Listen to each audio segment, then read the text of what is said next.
اگر اللہ لوگوں کو ان کے ظلم کے سبب پکڑنے لگے تو ایک جاندار کو زمین پر نہ چھوڑے، لیکن ان کو ایک وقت مقرر تک مہلت دیے جاتا ہے، پھر جب وہ وقت آ جاتا ہے تو ایک گھڑی نہ پیچھے رہ سکتے ہیں نہ آگے بڑھ سکتے ہیں، اور یہ اللہ کے لیے ایسی چیزیں تجویز کرتے ہیں جن کو خود ناپسند کرتے ہیں،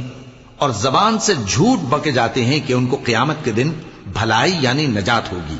کچھ شک نہیں کہ ان کے لیے دوزخ کی آگ تیار ہے، اور یہ دوزخ میں سب سے آگے بھیجے جائیں گے۔ اللہ کی قسم، ہم نے تم سے پہلی امتوں کی طرف بھی پیغمبر بھیجے تو شیطان نے ان کے کرتوت ان کو آراستہ کر دکھائے، تو آج بھی وہی ان کا دوست ہے اور ان کے لیے عذاب علیم ہے۔ اور ہم نے جو تم پر کتاب نازل کی ہے تو اس لیے کہ جس بات میں ان لوگوں کو اختلاف ہے تم اس کا فیصلہ کر دو، اور یہ مومنوں کے لیے ہدایت اور رحمت ہے۔ اور اللہ ہی نے آسمان سے پانی برسایا، پھر اس سے زمین کو اس کے مرنے کے بعد زندہ کیا، بے شک اس میں سننے والوں کے لیے نشانی ہے۔